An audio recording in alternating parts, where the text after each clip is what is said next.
بسم اللہ الرحمن الرحیم۔ السلام علیکم۔ بیگم صاحبہ صوفے پر بیٹھی کسی حساب کتاب میں مصروف تھے۔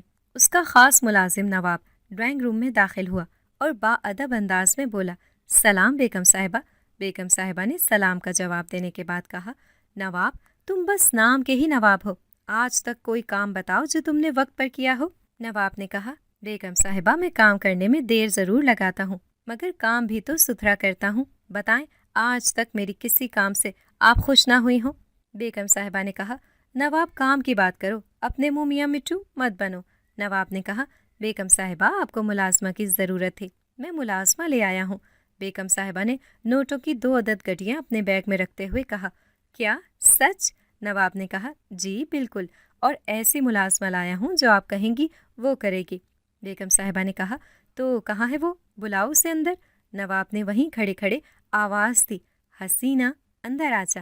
آواز سن کر بڑی چادر میں ملبوس نقاب پوش نہایت خوبصورت لڑکی جس کی عمر یہی کوئی 22 سال ہوگی ڈرائنگ روم میں داخل ہوئی۔ نواب نے کہا، بیگم صاحبہ یہ حسینہ ہے، یتیم بھی ہے اور مسکین بھی، یتیم خانے سے آئی ہے، یہاں کوٹھیوں میں کام ڈھونڈ رہی تھی، کسی نے اسے بتایا کہ آپ کو ملازمہ خاص کی ضرورت ہے تو اس نے مجھ سے رابطہ کیا، میں اس کا انٹرویو لے چکا ہوں، آپ بھی اپنی تسلی کر لیں۔ بیگم صاحبہ نے کہا، میں ڈرائنگ روم میں فرنیچر کی صفائی کر رہی تھی۔ بیگم صاحبہ نے مجھے آواز دی، شرمیلی میرے لیے پانی لے کر آ، بہت پیاس لگی ہے۔ میں نے کہا، جی ابھی لائی۔ میں بھاگتی ہوئی کچن میں گئی، گلاس میں پانی لے کر آئی۔ بیگم صاحبہ نے کہا، شرمیلی گرمی بہت ہے، جگ میں پانی لا کر میرے سامنے رکھ۔ میں نے کہا، جی بہتر۔ یہ کہہ کر میں دوبارہ کچن کی طرف بھاگی۔ بیگم صاحبہ نے پانی پیا اور بولی، اچھا تو تم ہو حسینہ، کہاں سے آئی ہو؟ حسینہ نے کہا، یتیم خانے سے آئی ہوں۔ بیگم صاحبہ بولی، میں کیسے مان لوں کہ تم یتیم خانے سے آئی ہو؟ کیا یتیم خانے والوں نے تمہیں ایسے ہی چھوڑ دیا ہے کہ جہاں مرضی پھرتی رہو؟ بیگم صاحبہ کے بات کرنے کا ہمیشہ سے ہی یہی انداز تھا۔ میں ٹھنڈے پانی سے بھرا جگ لے کر آئی، بیگم صاحبہ کے سامنے رکھے ٹیبل پر رکھ دیا اور اپنے کاموں میں مصروف ہو گئی۔ نقاب پوش حسینہ نواب کا منہ دیکھنے لگی۔ نواب نے کہا، بیگم صاحبہ آپ بے فکر رہیں، میں یتیم خانے سے اس کا ریکارڈ پتہ کرا چکا ہوں، یہ درست کہہ رہی ہے۔ بیگم صاحبہ نے حسینہ سے پوچھا، کون کون سے کام کر لیتی ہو؟ حسینہ نے کہا، گھر کے سارے کام کر لیتی ہوں، کھانا بھی بنا لیتی ہوں اور کپڑے بھی دھو لیتی ہوں۔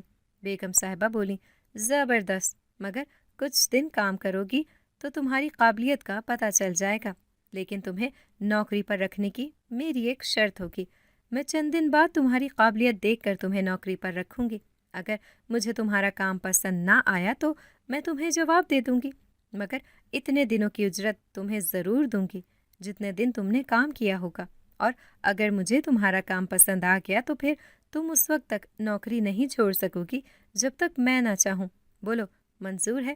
حسینہ نے کہا، جی منظور ہے۔ بیگم صاحبہ نے کہا، بہت اچھی بات ہے۔ پھر بیگم صاحبہ میری طرف اشارہ کرتے ہوئے بولی، یہ میری بہت پرانی ملازمہ ہے شرمیلی، یہ تمہیں گھر کے سارے کام سمجھا دے گی۔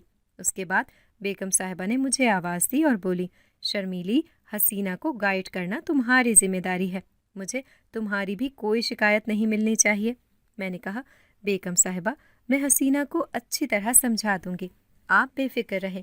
بیگم صاحبہ نے مجھے کہا، اگر تمہاری صفائی کا کام ختم ہو گیا ہے تو حسینہ کو اپنے ساتھ کچن میں لے جاؤ اور شام کا کھانا تیار کرو، اور آج رات کا کھانا بہت اچھا ہونا چاہیے، تمہیں پتہ ہے شام کو مہمان آ رہے ہیں۔ میں نے کہا، جی بالکل۔ بیگم صاحبہ مجھے علم ہے، آپ فکر نہ کریں۔ پھر میں حسینہ سے مخاطب ہوئی اور بولی، حسینہ میرے ساتھ آ جا۔ بیگم صاحبہ نے رات کے کھانے پر اپنے خاص مہمانوں کو دعوت دی ہوئی تھی۔ بیگم صاحبہ کا نام قدسیہ محمود ہے، بڑے صاحب کو دنیا سے گئے 10 سال بیت چکے تھے۔ بیگم صاحبہ کے 3 بچے ہیں، ایک بیٹا ہے وہ انگلینڈ میں رہتا ہے، اس نے وہیں شادی کر لی ہے۔ بیگم صاحبہ کے بارہا کہنے کے باوجود وہ پاکستان آنے کے لیے تیار نہیں ہے۔ بیگم صاحبہ کی بڑی بیٹی کی شادی ہو چکی ہے اور وہ دوسرے شہر میں مقیم ہے۔ بیگم صاحبہ کی چھوٹی بیٹی جس کا نام وانیہ ہے وہ یہاں بیگم صاحبہ کے ساتھ رہتی ہے۔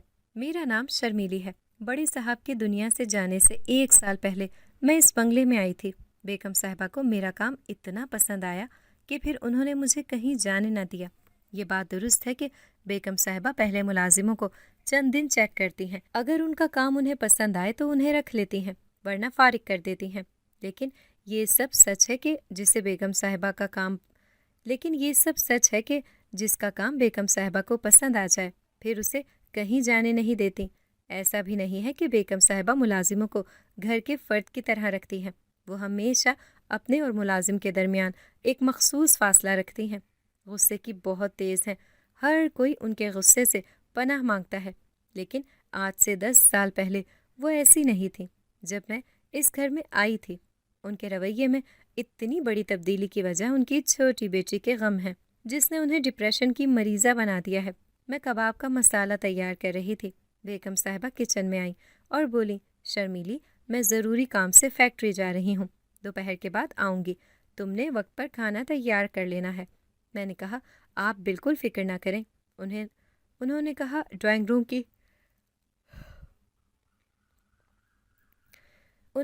ڈرائنگ روم کی تھوڑی ڈیکوریشن بھی کر لینا، کیونکہ جن مہمانوں نے آنا ہے ان کے ساتھ میری بزنس میٹنگ ہے۔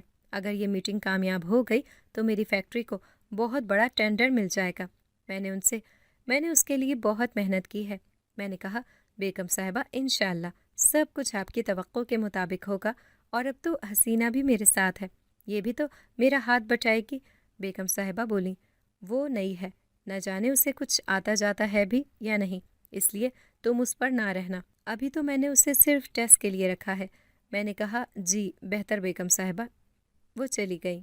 حسینہ اچھا کام کر رہی تھی، میں نے محسوس کیا کہ اس میں بلا کی پھرتی ہے، چند منٹوں میں کام کر لیتی ہے۔ میں اس کی چستی پر حیران بھی تھی اور خوش بھی تھی۔ حسینہ کی چستی کے باعث ہم نے کچن کا کام کافی جلدی سمیٹ لیا۔ میں نے حسینہ سے کہا، بیگم صاحبہ ڈرائنگ روم کو سجانے کے لیے کہہ گئی ہیں، تمہارا کیا خیال ہے، ہم ڈرائنگ روم کو کیسے سجائیں؟ وہ بولی، میرا خیال ہے کہ ہمیں ڈرائنگ روم کو پھولوں سے سجانا چاہیے، اور چونکہ وہ کاروباری لوگ ہیں اس لیے جیسے ہی وہ گھر کے اندر آئیں ہمیں انہیں تحفہ دینا چاہیے، 7 رنگوں کے پھولوں سے بنایا گیا شہد، دیکھنا مجھے یقین ہے انہیں یہ تحفہ پسند آئے گا۔ میں نے حیرت سے کہا، 7 رنگوں کے پھولوں سے بنایا گیا شہد؟ لیکن یہ شہد بنائے گا کون؟ مجھے تو نہیں آتا، اور اتنا وقت کس کے پاس ہے؟ حسینہ نے کہا، میرے پاس یہ شہد ہے، مجھے یہ شہد بنانا بھی آتا ہے، تم اس کی فکر نہ کرو۔ یہ بتاؤ، بیگم صاحبہ نے کچھ بتایا ہے کہ کتنے مہمان ہوں گے؟ میں نے کہا، ایک بیگم صاحبہ کے وکیل ہوں گے، دوسرے مینیجر، ان کے علاوہ 3 مہمان ہوں گے، کل 5 لوگ ہو گئے۔ بیگم صاحبہ کے وکیل اور مینیجر کی تو خیر ہے۔ حسینہ نے کہا، کوئی بات نہیں، میں ان کے لیے بھی منگوا لوں گی، اگر مجھے اجازت دو تو میں یہ ساری چیزیں لے آؤں۔ میں نے کہا، تمہیں جانے کی کیا ضرورت ہے، ڈرائیور کو ایڈریس بتا دو، وہ لے کر آ جائے گا۔ وہ بولی، نہیں، میں خود لے کر آؤں گی، تمہارے ڈرائیور کو راستے کی سمجھ نہیں آئے گی۔ میں نے کہا، چلو ٹھیک ہے، تمہاری مرضی، لیکن تم جلدی آ جانا، اگر بیگم صاحبہ آ گئیں تو ہنگامہ کھڑا ہو جائے گا۔ حسینہ نے مسکراتے ہوئے ہاں میں سر ہلایا اور چلی گئی۔ میں اس کے 7 پھولوں کے شہد پر حیران تھی، کیونکہ میں نے ایسا شہد آج سے پہلے نہیں سنا تھا۔ میں نے گھڑی پر نظر ڈالی اور معمول کے کاموں میں لگ گئی۔ ابھی 10 منٹ ہی گزرے ہوں گے کہ حسینہ کچن میں میرے سامنے کھڑی تھی۔ میں برتن دھونے میں مصروف تھی، اچانک اسے دیکھ کر میں ڈر گئی۔ میں نے کہا، تم اتنی جلدی کیسے آ گئیں؟ وہ بولی، اگر دل سے کام کیا جائے تو دیر کب لگتی ہے؟ میں نے کہا، تمہاری بات درست ہے، لیکن آنے جانے میں کچھ وقت تو لگتا ہی ہے۔ اس نے اپنے ایک ہاتھ میں پھولوں سے بھرا شاپر پکڑ رکھا تھا اور دوسرے ہاتھوں میں شہد کی بوتلوں کا شاپر پکڑ رکھا تھا۔ اس نے شہد کی بوتلوں والا شاپر سلیب پر رکھا اور بولی، یہ کل 6 بوتلیں ہیں، ایک بیگم صاحبہ کے لیے ہے، اور ڈرائنگ روم کو پھولوں سے سجاتے ہیں۔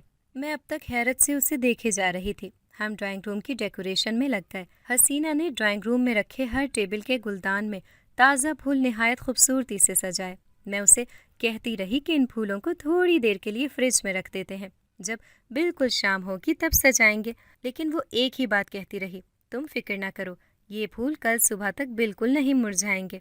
میں اس کی اس عجیب منطق پر حیران تھی، کیونکہ پھول تو 1 گھنٹے کے اندر ہی مرجھانے لگتے ہیں۔ میں نے اس کے ساتھ بحث نہ کی اور خاموش ہو گئی، کیونکہ مجھے علم تھا کہ اگر بیگم صاحبہ نے مرجھائے ہوئے پھولوں کو دیکھا تو ان کا پارا ویسے ہی ہائی ہو جائے گا۔ وہ بھی یہی کہیں گی کہ گھنٹوں پہلے پھولوں سے سجاوٹ کرنے کی کیا ضرورت تھی۔ حسینہ نے ڈائننگ ہال کی دیواروں پر نہایت خوبصورتی سے جگہ جگہ پھول لگائے۔ شام ہو گئی لیکن بیگم صاحبہ نہ آئیں۔ آخر مغرب سے کچھ دیر پہلے بیگم صاحبہ کا فون آیا، شرمیلی میں مہمانوں کے ساتھ ہی گھر آؤں گی کیونکہ میرے مہمان کچھ دیر پہلے یہیں فیکٹری آ گئے تھے، لہٰذا تم ڈائننگ ٹیبل پر کھانا لگاؤ، ہم تھوڑی دیر میں پہنچنے والے ہیں۔ میں نے کہا جی بہت بہتر۔ حسینہ اور میں نے نہایت سلیقے سے ڈائننگ ٹیبل پر برتن لگائے۔ حسینہ نے تقریباً سب کی نشست کے ساتھ لگے برتنوں کے پاس ٹیبل پر شہد کی بوتل بھی رکھ دی۔ میں اسے منع کرتی رہی لیکن وہ نہ مانی۔ تھوڑی ہی دیر میں مہمان پہنچ گئے۔ ہم مہمانوں کے استقبال کے لیے ڈرائنگ روم میں آئے۔ بیگم صاحبہ مہمانوں کے ساتھ ڈرائنگ روم میں داخل ہوئیں۔ ہم نے مہمانوں کو سلام کیا۔ بیگم صاحبہ اور مہمان ڈرائنگ روم میں ہی صوفوں پر بیٹھ گئے۔ بیگم صاحبہ نے کہا شرمیلی جا کر ٹھنڈا پانی لے کر آؤ۔ میں کچن میں چلی گئی۔ بیگم صاحبہ نے حسینہ سے پوچھا حسینہ ٹیبل پر کھانا لگا دیا ہے؟ حسینہ نے کہا جی بیگم صاحبہ، میں کچن سے ٹھنڈا پانی لے کر آئی۔ میں نے مہمانوں کو پانی دیا۔ سارے مہمان ڈرائنگ روم میں جگہ جگہ رکھے پھولوں کو غور سے دیکھ رہے تھے، اور ان پھولوں کی خاص بات یہ بھی تھی کہ ان کی خوشبو ڈرائنگ روم میں ہر طرف پھیلی ہوئی تھی۔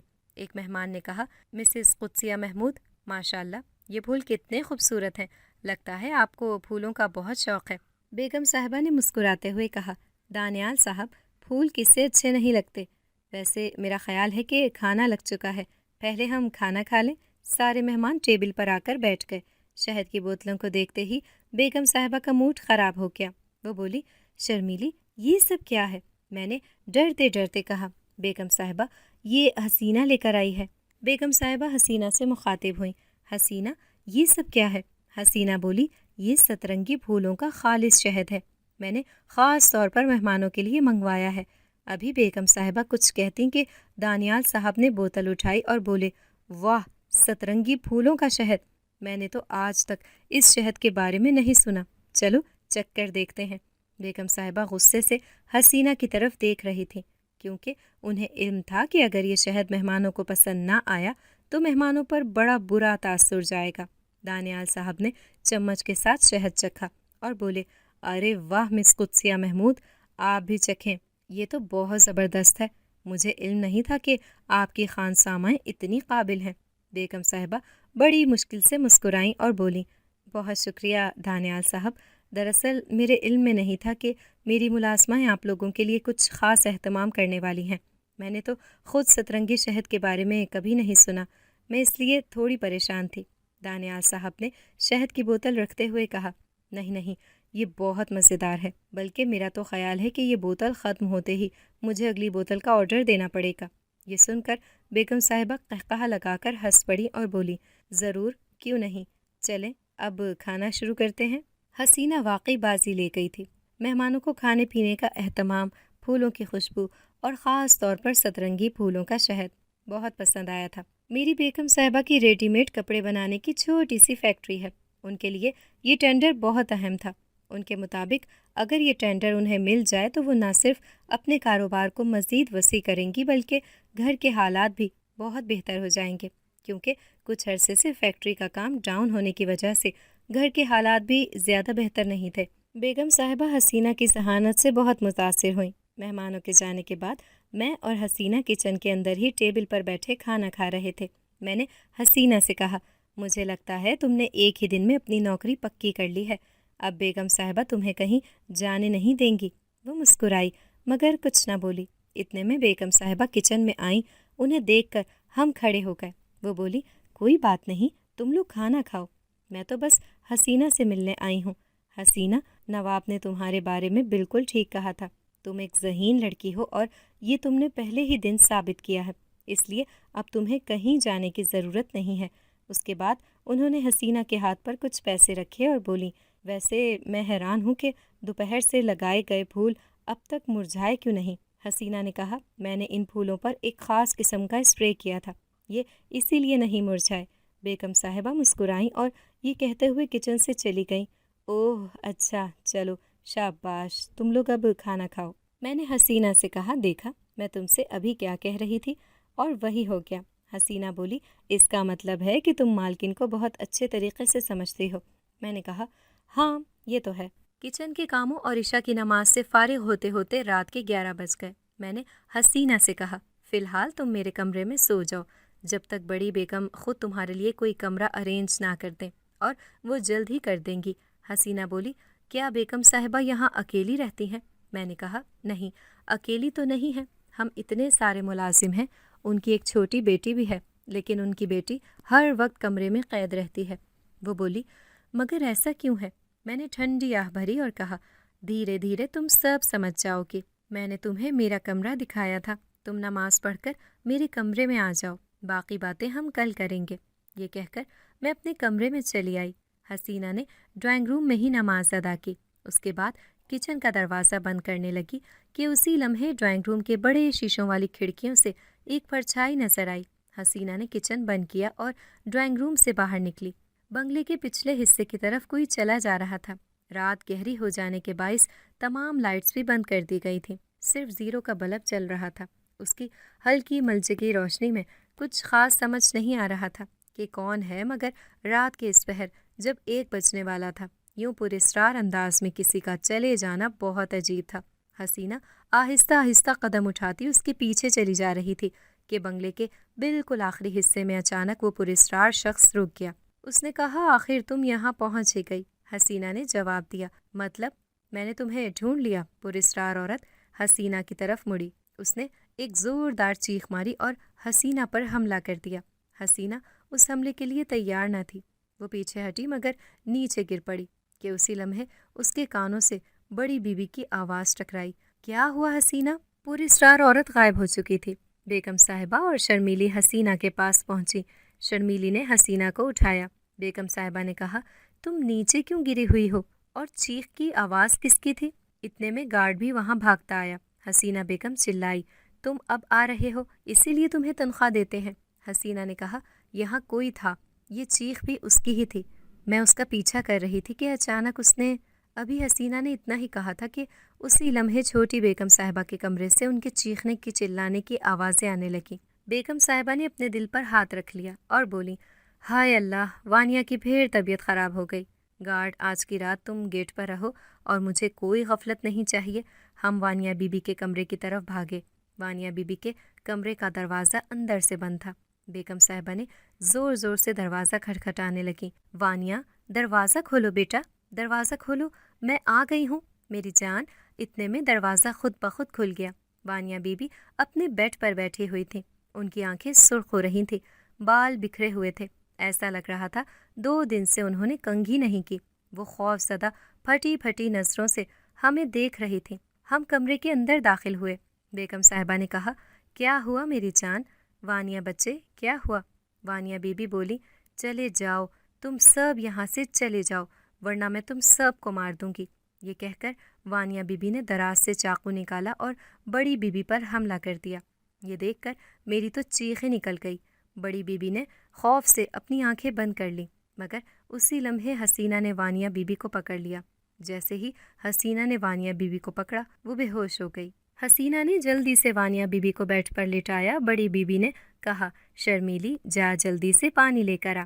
بیگم صاحبہ وانیہ بی بی کے قریب آئیں اور اسے جگانے لگیں۔ اتنے میں پانی لے کر کمرے میں پہنچ گئی۔ میں نے گلاس بیگم صاحبہ کو دیا، وہ پانی کے چھینٹے وانیہ بی بی کے منہ پر مارنے لگیں۔ تھوڑی دیر میں وانیہ بی بی کو ہوش آ گیا۔ بیگم صاحبہ نے کہا، اب کیسی ہے میری بیٹی؟ انہوں نے یہ کہہ کر چھوٹی بی بی کو اپنے سینے سے لگا لیا۔ میں اور حسینہ خاموش کھڑے تھے، ہم بے بس تھے، کچھ نہ کر سکتے تھے، لیکن حسینہ نے بڑی بی بی پر ایک اور احسان کیا کہ انہیں بچا لیا، ورنہ پتہ نہیں کیا ہو جاتا۔ ہم کمرے سے باہر آ گئے اور صوفوں کے پاس ہی نیچے قالین پر بیٹھ گئے۔ تقریباً آدھے گھنٹے بعد بڑی بی بی کمرے سے نکلیں۔ انہوں نے اپنے آنسو پونچھے، انہیں دیکھ کر ہم دونوں کھڑے ہو گئے۔ بیگم صاحبہ نے کہا، تم لوگ یہاں کیوں بیٹھے ہو؟ میں نے کہا، بڑی بی بی، ہم تو آپ کا انتظار کر رہے تھے۔ بیگم صاحبہ نے کہا، وانیہ سو گئی ہے، جاؤ تم لوگ بھی سو جاؤ۔ یہ کہہ کر بیگم صاحبہ اپنے کمرے کی طرف چل پڑیں۔ ہم بھی اپنے کمرے میں چلے آئے۔ میں تو بستر پر لیٹ گئی، لیکن حسینہ کمرے کی کھڑکی کے پاس رکھی کرسی پر بیٹھ گئی اور بولی، چھوٹی بی بی کے ساتھ کیا مسئلہ ہے؟ میں نے پہلے بھی تم سے پوچھا تھا لیکن تم ٹال گئی تھی۔ میں اٹھ کر بیٹھ گئی۔ میں نے بیٹھ کے سرانے ٹیک لگا لی اور بولی، آج سے 5 سال پہلے چھوٹی بی بی کی شادی ایک اچھے گھرانے میں بہت دھوم دھام سے کی گئی تھی۔ شادی کے 2 سال بہت اچھے گزرے، لیکن اس کے بعد چھوٹی بی بی کے شوہر کا مزاج بدلنے لگا۔ وہ 5 بہنوں کا اکلوتا بھائی تھا، لہٰذا بہت بگڑا ہوا تھا۔ اس کا رویہ وانیہ بی بی کے ساتھ بہت برا ہوتا چلا گیا۔ وہ وانیہ بی بی کو مارنے پیٹنے لگا۔ اکثر رات گئے شراب پی کر گھر آتا۔ وانیہ بی بی کا رو رو کر برا حال ہو گیا۔ وہ 2 بار ناراض ہو کر گھر بھی آئیں، لیکن وہ اپنے شوہر سے بہت محبت کرتی تھیں۔ بڑی بی بی کے منع کرنے کے باوجود وہ خود ہی واپس چلی گئیں۔ سسرال والے وانیہ بی بی کا ساتھ دے رہے تھے، مگر ظاہر ہے ان کے نزدیک کسی کی بیٹی کی اتنی اہمیت کہاں تھی جتنی اپنی بیٹی کی تھی۔ اسی طرح 4 سال گزر گئے۔ وانیہ بی بی کے حالات بگڑتے چلے گئے۔ ایک دن اچانک پتہ چلا کہ وانیہ بی بی کے شوہر نے کورٹ میرج کر لی ہے، اور صرف یہی نہیں ہوا، ان کے شوہر اپنی دوسری بیوی کو لے کر گھر پہنچ گئے۔ اس دن وانیہ بی بی کا صبر ختم ہو گیا۔ بہت جھگڑا ہوا۔ ان کی سوتن بہت زہریلی عورت ہے۔ اس نے پہلے ہی دن اس جھگڑے میں خوب شرکت کی اور بولی کہ وانیہ کو ابھی دھکے دے کر گھر سے نکالو، ورنہ میں خود یہ کام کروں گی۔ وانیہ بی بی کے شوہر اسی وقت وانیہ بی بی کو گھر چھوڑ گئے اور اگلے ہی دن وانیہ بی بی کا سامان اور طلاق نامہ بھجوا دیا۔ ہائے، چھوٹی بی بی رو رو کر ہلکان ہو گئی۔ بیگم صاحبہ بھی کچھ نہ کر سکیں، کیونکہ تعلق جڑا رہے تو بندہ کسی سے بات بھی کرے، جب تعلق ختم کر دیا جائے اور واپسی کا کوئی راستہ نہ بچے تو کوئی کیا کرے۔ اس دن کے بعد وانیہ بی بی اپنے کمرے میں ہی مقید ہو کر رہ گئیں۔ 5 وقت کی نماز ادا کرنے لگیں، راتوں کو اٹھ کر تہجد پڑھتیں اور روتی رہتیں۔ ہم سب حیران تھے کہ وانیہ بی بی کی شادی لو میرج تو تھی نہیں، ارینج میرج تھی۔ عموماً تو پسند کی شادی میں دیکھا گیا ہے کہ دھوکہ ہو جانے پر لڑکیاں اپنے حواس کھو بیٹھتی ہیں، جبکہ اس طرح کے معاملات میں جو والدین کی طرف سے طے ہوتے ہیں، لڑکیاں خود کو جلد سنبھال لیتی ہیں۔ مگر وانیہ بی بی دن بدن اندھیرے کی طرف بڑھتی چلی گئیں۔ وہ مارکیٹ سے بہت ساری اسلامی کتابیں لے آئیں اور دن رات وظائف پڑھنے لگیں۔ دل کے سکون کا وظیفہ، شوہر کو راہ راست پر لانے کا وظیفہ، پریشانیاں ختم کرنے کا وظیفہ اور نہ جانے کتنے وظائف۔ ہم سب نے ہی محسوس کیا کہ وانیہ بی بی اپنے حواس کھوتی جا رہی ہیں۔ بیگم صاحبہ نے انہیں دماغ کے ڈاکٹر کو دکھایا۔ ان کا علاج چلتا رہا، مگر کوئی فرق نہ پڑا۔ نہ جانے اپنے کمرے میں بند وہ کون سے وظائف پڑھتی رہتی ہیں۔ میں کمرے میں کھانا پہنچا دیتی ہوں یا بیگم صاحبہ خود لے جاتی ہیں تو وہ کھا لیتی ہیں، لیکن اگر صبح سے شام ہو جائے اور ان کے کمرے میں کھانا نہ پہنچایا جائے تو کھانے کے لیے کمرے سے باہر نہیں نکلتی ہیں۔ بڑی بی بی دماغ کے 3 ڈاکٹر چینج کر چکی ہیں، ابھی بھی ان کا علاج جاری ہے، لیکن تم نے بھی انہیں اپنی آنکھوں سے دیکھ لیا ہے۔ مجھے نہیں لگتا کہ دوائیوں کا ان پر کوئی اثر ہو رہا ہے۔ میں واپس بستر پر لیٹ گئی اور بولی، مجھے چھوٹی بی بی کو دیکھ کر بہت دکھ ہوتا ہے۔ حسینہ، تم ان کے لیے کچھ کر سکتی ہو تو کرو۔ وہ جوان ہیں، خوبصورت ہے، ان سے تو کوئی بھی شادی کے لیے رضامند ہو جائے گا۔ کب تک وہ ایک بے ضمیر آدمی کے لیے آنسو بہاتی رہیں گی؟ بلکہ اب تو بات آنسوؤں سے آگے نکل چکی ہے۔ مجھے تو یہی ڈر لگتا ہے کہ نہ جانے وہ ٹھیک بھی ہوں گی یا نہیں۔ حسینہ کرسی سے اٹھی، ساتھ والی چارپائی پر لیٹ گئی اور کہنے لگی، تم فکر نہ کرو، میرا دل کہتا ہے کہ وہ ٹھیک ہو جائیں گی۔ میں نے کہا، اللہ تمہاری زبان مبارک کرے۔ میں نے اپنی آنکھیں بند کی اور سو گئی۔ بیگم صاحبہ کو ٹینڈر مل چکا تھا۔ وہ اپنے کاروبار میں کافی مصروف ہو چکی تھیں۔ بڑے صاحب کے دنیا سے گزر جانے کے بعد بیگم صاحبہ نے گھر اور کاروبار کو بہت اہمیت اور بہادری سے سنبھالا تھا۔ میرا تو دل ہی نہیں لگ رہا تھا۔ وانیہ بی بی کی حالت مجھ سے دیکھی نہیں جا رہی تھی۔ میں بیگم صاحبہ کے کمرے کی صفائی کر کے کمرے سے باہر نکلی۔ حسینہ پر نظر پڑتے ہی میں نے کہا، حسینہ، پرسوں رات اتنی افراتفری ہوئی کہ مجھے پوچھنا یاد ہی نہیں رہا، تم بنگلے کے پچھلے حصے میں کس کے پیچھے چلی جا رہی تھی اور چیخ کس کی تھی؟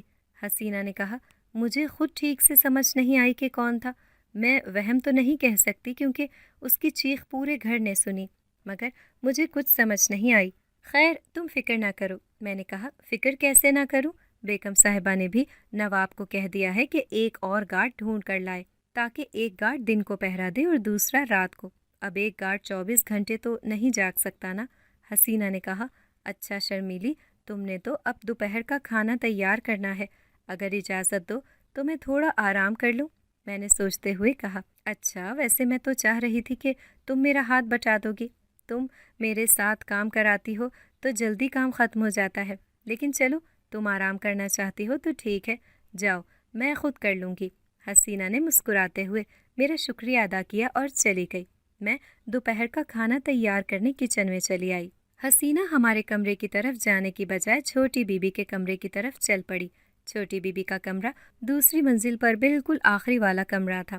چھوٹی بی بی کے بیمار ہونے سے پہلے ان کا کمرہ نیچے تھا، لیکن جب سے وہ بیمار ہوئی تھی بیگم صاحبہ نے انہیں دوسری منزل پر آخری کمرے میں شفٹ کر دیا تھا۔ کمرے کی ایک ہی کھڑکی تھی جو دوسری طرف کھلتی تھی، سامنے کوئی کھڑکی نہیں تھی۔ حسینہ نے آہستہ سے دروازہ کھولا، دروازہ کھل گیا۔ حسینہ کمرے کے دروازے پر کھڑی وانیہ بی بی کو دیکھنے لگی۔ وانیہ بی بی بیڈ پر بیٹھی ہوئی تھی۔ وانیہ بی بی نے حسینہ کو غصے سے گھورتے ہوئے دیکھا۔ حسینہ خاموشی سے انہیں دیکھ رہی تھی۔ وانیہ بی بی نے سائڈ ٹیبل پر رکھا گلاس اٹھایا اور حسینہ کو دے مارا۔ حسینہ سائڈ پر ہو گئی۔ اتنے میں میں دوسری منزل پر پہنچ گئی۔ گلاس ہوا میں اڑتا دور میرے قریب آ کر گرا اور ٹوٹ گیا۔ یہ دیکھتے ہی حسینہ نے دروازہ بند کر دیا۔ میں نے کہا، حسینہ تم تو آرام کرنے جا رہی تھی، تم یہاں کیا کر رہی ہو؟ چھوٹی بی بی اکثر اپنے ہوش و حواس میں نہیں رہتی ہیں، اس لیے ان کے کمرے میں مت جاؤ، یہی بہتر ہے۔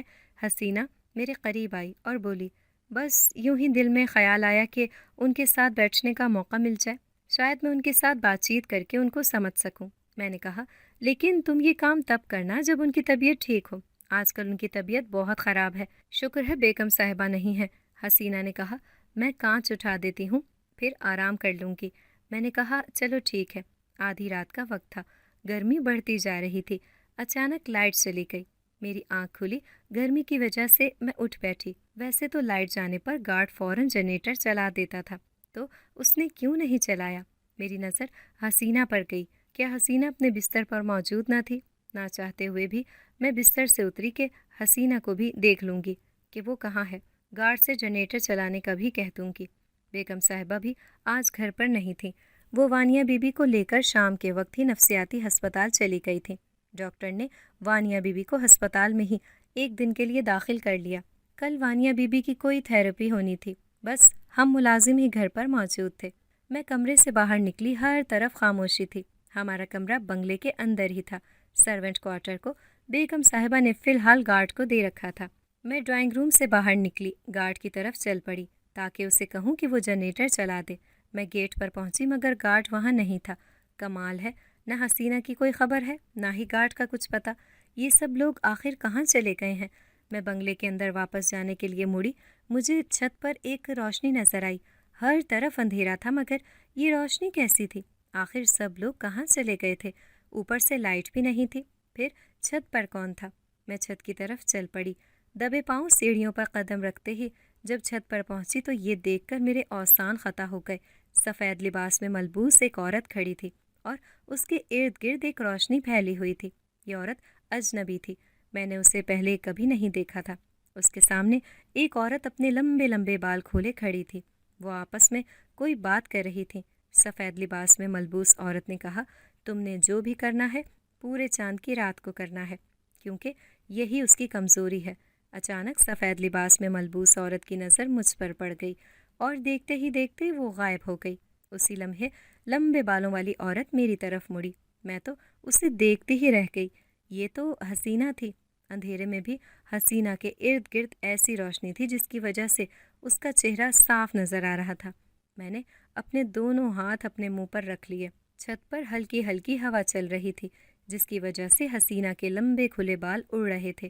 ہر وقت چادر اوڑھے نقاب میں رہنے والی حسینہ نہایت خوبصورت لگ رہی تھی۔ میری تو آواز ہی گنگ ہو گئی تھی۔ حسینہ نے کہا، تم یہاں کیوں آئی ہو؟ میں نے ڈرتے ڈرتے پوچھا، یہ سوال تو مجھے تم سے کرنا چاہیے کہ تم یہاں کیا کر رہی ہو؟ اور سفید لباس میں ملبوس وہ عورت کون تھی جو میری نظروں کے سامنے دیکھتے ہی دیکھتے غائب ہو گئی؟ کون ہو تم؟ حسینہ نے جواب دیا، میں جن زادی ہوں۔ جن زادی کا لفظ سن کر میرے پیروں کے نیچے سے زمین نکل گئی۔ میں چند قدم پیچھے ہٹی۔ میں پہلے ہی سیڑھیوں کے قریب کھڑی تھی۔ پیچھے ہٹتے ہوئے اچانک میرا پاؤں پھسلا۔ اس سے پہلے کہ میں لڑکتی ہوئی سیڑھیوں سے نیچے جا گرتی، حسینہ نے اپنا ہاتھ میری طرف بڑھایا۔ وہ خود تو وہیں کھڑی تھی مگر اس کا ہاتھ لمبا ہوتا چلا گیا۔ اس نے مجھے پکڑ لیا اور نیچے گرنے سے بچا لیا، لیکن میں یہ منظر دیکھ کر تھر تھر کانپنے لگی۔ میں نے اپنی اب تک کی زندگی میں ایسی کوئی غیر معمولی چیز نہ دیکھی نہ سنی تھی۔ میں نے کانپتے ہوئے حسینہ سے پوچھا، تم یہاں کس مقصد سے آئی ہو؟ مجھے صاف صاف بتاؤ۔ حسینہ نے کہا، تمہاری چھوٹی بیوی پاگل نہیں ہے، بلکہ کالے علم کے ذریعے اس پر ایک چڑیل مسلط کی گئی ہے، اور یہ کام تمہاری چھوٹی بیوی کی سوتن نے کیا ہے۔ لیکن وہ چڑیل ہماری بھی دشمن ہے۔ اس نے اپنی طاقت بڑھانے کے لیے ہمارے قبیلے کے 2 معصوم بچوں کو اغوا کیا اور پھر انہیں قتل کر دیا ہے۔ اسے ڈھونڈتے ہوئے مجھے پتہ چلا کہ وہ انسانوں کی دنیا میں یہاں رہ رہی ہے، اور ایک انسان زادی کو اس نے اپنا شکار بنایا ہوا ہے۔ اس کے پیچھے میں اس بنگلے میں انسانوں کے بھیس میں ملازمہ بن کر آئی ہوں، لیکن میرا مقصد اسے پکڑنا ہے۔ اگر ہم نے اس کو نہ پکڑا تو اس گھر میں کوئی نہیں بچے گا، وہ سب کو مار ڈالے گی۔ میں حیرت سے آنکھیں پھاڑے اس کی باتیں سن رہی تھی۔ چند لمحوں کے لیے وہ خاموش ہو گئی، پھر بولی، اپنی چھوٹی بیوی کی جان بچانا چاہتی ہو تو میری حقیقت کسی کو نہیں بتانا۔ اس آصف کو پکڑنے میں میری مدد کرو، کیونکہ وہ ہماری مشترکہ دشمن ہے۔ میں نے کہا، اگر ایسا ہے تو اس وقت اسے یہاں ہونا چاہیے تھا۔ حسینہ کہنے لگی، اس نے تمہاری چھوٹی بیوی کے جسم کو اپنا مسکن بنا رکھا ہے، تو وہ یہاں کیوں ہوگی؟ دیکھو شرمیلی، تم میرا مقابلہ نہیں کر سکتی، اور اگر تم ایسا کرو گی تو تم خود اپنا نقصان کرو گی۔ یاد کرو، وانیہ بی بی بیگم صاحبہ پر چاقو کے ساتھ حملہ کر چکی ہے، اور میں نے ہی بیگم صاحبہ کو بچایا تھا۔ میں نے کہا، وعدہ کرو تم ہمیں کچھ نہیں کہو گی، اور جو کچھ تم کہہ رہی ہو یہ سچ ہے؟ حسینہ بولی، تم لوگوں کو نقصان پہنچانا ہوتا تو میں کب کا پہنچا چکی ہوتی۔ ہاں، اپنی چھوٹی بیوی کو بچانے میں میری مدد کرو، وقت آنے پر تمہیں خود ہی پتہ چل جائے گا کہ میں سچ کہہ رہی ہوں۔ میں نے اسے مختصر سا جواب دیا، اچھا، اور چھت سے نیچے اتر آئی۔ میں اپنے کمرے میں پہنچی اور جیسے ہی بستر پر بیٹھی لائٹ آ گئی۔ میں نے اللہ کا شکر ادا کیا۔ چند لمحوں بعد حسینہ بھی اپنے پرانے بھیس میں کمرے میں چلی آئی۔ اسے دیکھتے ہی میں اپنے بستر پر دبک کر سو گئی۔ وہ میری طرف دیکھ کر مسکرائی اور اپنے بستر پر لیٹ گئی۔ تھوڑی دیر بعد میں نے ہمت کی اور کہا، کیا چھوٹی بیوی ٹھیک ہو جائیں گی؟ حسینہ نے مسکراتے ہوئے کہا، ہاں ضرور ہو جائیں گی۔ اگلے دن شام کے وقت بیگم صاحبہ چھوٹی بیوی کو لے کر گھر آ گئیں۔ چھوٹی بیوی مدہوش لیکن کافی نارمل لگ رہی تھیں۔ بیگم صاحبہ نے انہیں ڈرائنگ روم میں ہی صوفے پر بٹھایا اور بولی، بیٹا کھانا کھا لو، بھوک تو لگی ہوگی۔ چھوٹی بیوی نے کہا، جی ماما بھوک لگی ہے، لیکن مجھے بہت نیند آ رہی ہے۔ بیگم صاحبہ نے کہا، بیٹا تم بہت دن کے بعد کمرے سے باہر نکلی ہو، یہیں بیٹھ کر کھانا کھا لو، پھر جا کر سو جانا۔ چھوٹی بیوی نے کہا، ٹھیک ہے ماما۔ بیگم صاحبہ نے مجھے کہا، جاؤ شرمیلی جلدی سے کھانا لے کر آؤ۔ میں جلدی سے کچن میں گئی، کھانا نکالا اور چھوٹی بیوی کے سامنے ٹیبل پر رکھ دیا۔ چھوٹی بیوی کھانا کھانے لگی۔ آج کافی دنوں کے بعد بیگم صاحبہ بھی پرسکون نظر آ رہی تھیں، لیکن حسینہ کچن سے باہر نہ نکلی۔ وہ کچن میں ہی اپنے کاموں میں مصروف تھی۔ میرے بھی پیٹ میں درد ہو رہا تھا کہ میں بیگم صاحبہ کو حسینہ کے بارے میں بتا دوں، لیکن میں نے حسینہ سے وعدہ کیا تھا، اس لیے بمشکل خود کو روک رکھا تھا۔ آج بہت دن کے بعد چھوٹی بیوی نے پیٹ بھر کر کھانا کھایا تھا۔ کھانا کھانے کے بعد وہ اپنے کمرے میں سونے کے لیے چلی گئیں۔ بیگم صاحبہ انہیں کمرے میں جاتے ہوئے حسرت سے دیکھ رہی تھیں۔ کہنے لگیں، شرمیلی دعا کرو میری بیٹی ٹھیک ہو جائے۔ میں نے کہا، آمین، انشاءاللہ آپ پھر سے وانیہ بی بی کو ہنستا مسکراتا دیکھیں گی۔ بیگم صاحبہ آمین کہتے ہوئے اٹھیں اور بولیں، میں اپنے کمرے میں سونے کے لیے جا رہی ہوں، مجھے جگانا مت، میں کل پوری رات جاگتی رہی ہوں۔ میں نے حیرت سے کہا، کیوں بیگم صاحبہ، ہسپتال میں کیا سونے کے لیے جگہ نہیں تھی؟ وہ بولی، نہیں، جگہ تو بہت تھی، VIP روم تھا، لیکن جیسے ہی میں آنکھیں بند کرتی ایسا لگتا تھا کہ جیسے کوئی میرے پاس کھڑا ہے، پھر میں ڈر کر آنکھیں کھول دیتی، پھر جیسے ہی آنکھیں بند کرتی ایسا لگتا کہ جیسے کوئی میری بیٹی کا گلا دبانے کی کوشش کر رہا ہے، میں پھر خوف سے آنکھیں کھول دیتی۔ بس ساری رات یہی سب چلتا رہا۔ شاید میں نے بہت زیادہ اسٹریس لے لیا ہے، اس وجہ سے ایسے خیالات آ رہے تھے۔ چلو ٹھیک ہے، میں اب سونے کے لیے جا رہی ہوں۔ بیگم صاحبہ اپنے کمرے میں چلی گئیں۔ میں حیرت سے انہیں کمرے کی طرف جاتے ہوئے دیکھ رہی تھی۔ میں کچن کی طرف مڑی، کچن کے دروازے پر حسینہ کھڑی تھی۔ کہنے لگی، میں نے کہا تھا نا وہ کسی کو نہیں چھوڑے گی، اور میرے یہاں آتے ہی اسے میری موجودگی کا علم ہو گیا تھا، اس لیے وہ اب زیادہ تنگ کر رہی ہے۔ یہ کہہ کر حسینہ کچن میں چلی گئی، لیکن وہ درست کہہ رہی تھی۔ جب سے وہ اس گھر میں آئی تھی تب سے چھوٹی بی بی کی طبیعت زیادہ خراب رہنے لگی تھی، لیکن اس بات کی طرف کسی کی توجہ ہی نہیں گئی۔ اب مجھے حسینہ کی باتوں میں صداقت محسوس ہونے لگی تھی۔ چند دن بعد میں لان میں پھولوں کو پانی دے رہی تھی۔ بیگم صاحبہ تیار ہو کر نکلی، میرے قریب آئیں اور کہنے لگیں، شرمیلی، مجھے آج گھر آنے میں دیر ہو جائے گی، میری بہت اہم میٹنگ ہے، ہو سکتا ہے میں ڈنر کر کے آؤں، اس لیے تم چھوٹی بی بی کو کھانا دے دینا۔ میں نے کہا، ٹھیک ہے بیگم صاحبہ، آپ فکر نہ کریں۔ بیگم صاحبہ گاڑی میں بیٹھی اور چلی گئیں۔ میرا اور حسینہ کا بھی شاید ایک ایک دن گن گن کر گزر رہا تھا۔ ہم دونوں ہی چاند کی 14ویں رات کا بے چینی سے انتظار کر رہے تھے۔ اب تو مجھے وانیہ بی بی کے کمرے میں جانے سے بھی ڈر لگتا تھا، لیکن کیا کروں، مجبوری تھی۔ مغرب سے پہلے ہی حسینہ اور میں نے کچن کا کام ختم کر لیا۔ مغرب کی نماز کے بعد میں نے وانیہ بی بی کا کھانا ٹرے میں رکھا اور حسینہ سے بولی، حسینہ، میں یہ کھانا وانیہ بی بی کو دے آؤں، پھر ہم اکٹھے کھانا کھائیں گے۔ حسینہ نے مسکراتے ہوئے کہا، کیوں شرمیلی، تمہیں مجھ سے ڈر نہیں لگتا ہے؟ میں نے ہنستے ہوئے جواب دیا، بالکل نہیں، بلکہ میں تو چاہتی ہوں کہ تمہارا کام ہو جانے کے بعد بھی تم میرے ساتھ رہو۔ یہ کہہ کر میں کچن سے نکل آئی۔ میں کھانا لے کر وانیہ بی بی کے کمرے کے پاس پہنچی۔ میں نے دروازے پر دستک دی۔ وانیہ بی بی کی آواز آئی، آ جاؤ، دروازہ کھلا ہے۔ میں نے دروازے کو ہلکا سا دھکیلا اور دروازہ کھل گیا۔ میں کمرے کے اندر گئی۔ میں نے کھانے کی ٹرے ٹیبل پر رکھی۔ وانیہ بی بی سر جھکائے صوفے پر بیٹھی ہوئی تھی۔ میں نے کہا، چھوٹی بی بی، کھانا کھا لیں، آج آپ کی پسند کا کھانا بنا ہے۔ مگر انہوں نے میری طرف دیکھا، ان کی آنکھیں غصے سے سرخ ہو رہی تھیں۔ میں انہیں دیکھ کر ڈر گئی اور کچھ کہنے کی ہمت نہ ہوئی۔ میں کمرے سے باہر نکلنے لگی کہ اسی اثنا میں وانیہ بی بی تیزی سے اٹھیں۔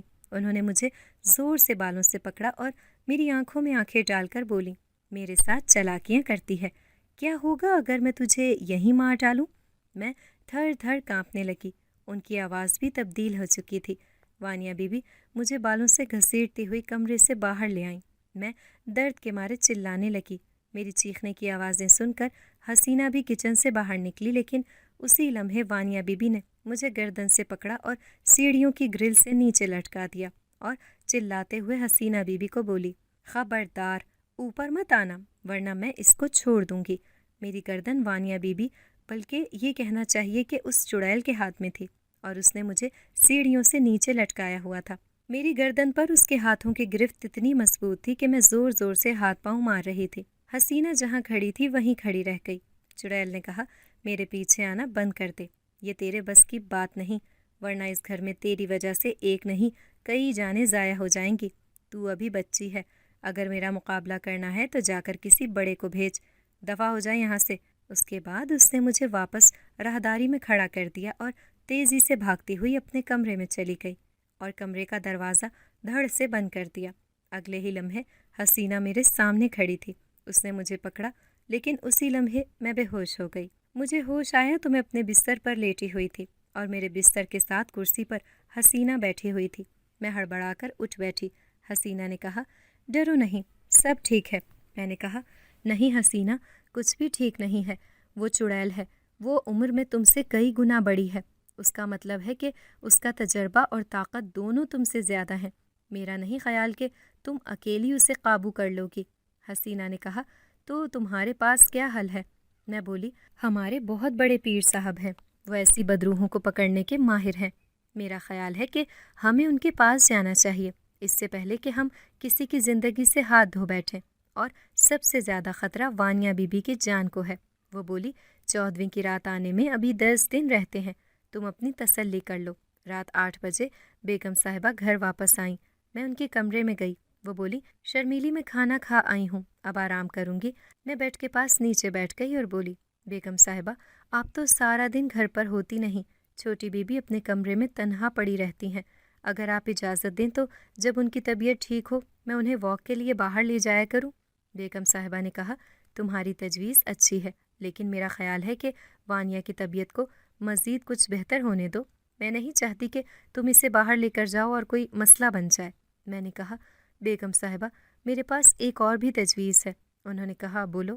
میں نے کہا، ہمارے ایک پیر صاحب ہیں جن کو دماغی بیماری ہوتی ہے، وہ اس بیماری کا دم بھی کر دیتے ہیں، اگر آپ اجازت دیں تو میں چھوٹی بی بی کو دم کروا لوں، دیکھیں اگر اللہ کی رضا ہو تو شفا مٹی سے بھی مل سکتی ہے۔ بیگم صاحبہ سوچ میں پڑ گئیں اور کہنے لگیں، لیکن ان کے پاس وانیہ کو لے کر جائے گا کون؟ میں نے کہا، میں خود انہیں گاڑی بھیج کر یہاں بلوا لوں گی، اس کی آپ فکر نہ کریں، مجھے تو بس آپ کی اجازت چاہیے تھی۔ اس دن پہلی مرتبہ بیگم صاحبہ نے مسکراتے ہوئے میرے گالوں پر ہاتھ رکھا اور بولی، تجھے میری بیٹی کی کتنی فکر ہے، میری بیٹی ٹھیک ہو گئی تو وعدہ کرتی ہوں کہ تجھے خوش کر دوں گی۔ میں نے کہا، بیگم صاحبہ میں خلوص سے دل سے وانیہ بی بی کے لیے کچھ کرنا چاہتی ہوں۔ وہ بولی، اللہ تمہیں خوش رکھے۔ بیگم صاحبہ سے تسلی کرنے کے بعد میں نے حسینہ کو ساتھ لیا اور پیر صاحب کے بنگلے پر چلی گئی۔ پیر صاحب نے حسینہ کو دیکھتے ہی پہلی نظر میں پہچان لیا کہ وہ انسان نہیں جن زادی ہے۔ میں نے پیر صاحب کو ساری تفصیل بتائی۔ پیر صاحب نے حسینہ سے مخاطب ہو کر کہا، یہ درست ہے کہ چاند کی 14ویں رات میں اس چڑیل کی طاقت کم ہو جاتی ہے اور یہی اس کی کمزوری ہے، لیکن تم پھر بھی اسے قابو نہیں کر سکتی جب تک تم کڑا نہ لگاؤ، کیونکہ کڑا لگانے کی صورت میں خطرہ یہ ہے کہ اس معصوم بچی کی جان بھی جا سکتی ہے۔ حسینہ نے کہا، لیکن وہ یہاں نہیں آئے گی کیونکہ اس نے چھوٹی بی بی کے جسم میں اپنا مسکن بنا لیا ہے، اس کو یہاں لانا ممکن نہیں۔ پیر صاحب نے کہا، چاند کی 14ویں رات کو میں خود وہاں آ جاؤں گا۔ میں نے کہا، پیر صاحب اللہ آپ سے راضی ہوں، میں آپ کو لینے کے لیے ڈرائیور بھیج دوں گی۔ پیر صاحب نے کہا، ٹھیک ہے، میں انتظار کروں گا۔ حسینہ نے مجھے ایک انگوٹھی دی تاکہ وہ بدروح مجھے کوئی نقصان نہ پہنچا سکے اور خود اپنی دنیا میں واپس چلی گئی تاکہ بدروح یہ سمجھے کہ حسینہ جن زادی واپس چلی گئی ہے۔ آخر چاند کی 14ویں رات بھی آ گئی۔ میں نے شام کو ہی ڈرائیور کو پیر صاحب کو لینے کے لیے بھیج دیا تھا۔ بیگم صاحبہ کو بھی میں نے اچھی طرح سمجھا دیا تھا، وہ راضی تھی کہ کسی طرح ان کی بیٹی ٹھیک ہو جائے۔ جیسے ہی پیر صاحب کو لے کر ہم وانیہ بی بی کے کمرے میں داخل ہوئے، وانیہ بی بی کے کمرے کی کھڑکی ٹوٹی ہوئی تھی اور وہ کھڑکی کے اوپر بیٹھی تھی، ان کی آنکھیں غصے سے سرخ ہو رہی تھیں۔ ہمیں دیکھتے ہی گرجیں، نکل جاؤ میرے کمرے سے ورنہ اسے یہاں سے نیچے گرا دوں گی۔ بیگم صاحبہ کو تو چکر آنے لگے، میں نے انہیں سنبھالا مگر اسی لمحے حسینہ نے وانیہ بی بی کو اندر کی طرف دھکا دیا۔ وانیہ بی بی اندر زمین پر گریں۔ پیر صاحب کے پاس رسی تھی، انہوں نے فوراً رسی وانیہ بی بی کی طرف پھینکی۔ حسینہ نے وانیہ بی بی کو اپنے جادو کے ذریعے قابو کیا اور پیر صاحب نے آنن فانن وانیہ بی بی کے ارد گرد حصار کھینچ کر کڑا لگا دیا۔ 14ویں رات میں چڑیل کی طاقت ویسے بھی کم ہو چکی تھی۔ پیر صاحب نے اسے قابو کر لیا اور ایک بوتل میں قید کر دیا۔ بیگم صاحبہ صوفے پر بیٹھی یہ سب کچھ دیکھ رہی تھی۔ حسینہ جنزادی نے پیر صاحب سے کہا کہ یہ چڑیل ان کی مجرم ہے، لہٰذا پیر صاحب نے بوتل میں قید چڑیل اس کے حوالے کر دی۔ حسینہ جنزادی اپنی دنیا میں ہمیشہ کے لیے چلی گئی۔ 6 ماہ کے اندر اندر وانیہ بی بی مکمل طور پر صحت یاب ہو گئیں اور اب میری حیثیت یہاں گھر کے فرد کی طرح تھی۔ وانیہ بی بی زندگی کی طرف لوٹ آئی تھیں اور آج کل بیگم صاحبہ ان کے لیے اچھے رشتے کی تلاش میں ہیں۔ بیگم صاحبہ کے لیے ایک بڑی خوشخبری یہ بھی تھی کہ ان کے بیٹے نے ملک واپس آنے کا ارادہ کر لیا تھا۔ اگر آپ کو ہماری آج کی کہانی پسند آئی ہے تو اسے لائک کریں، شیئر کریں اور چینل کو سبسکرائب کرنا مت بھولیے گا تاکہ آپ کو ہر نئی آنے والی ویڈیو کا نوٹیفیکیشن بر وقت ملتا رہے۔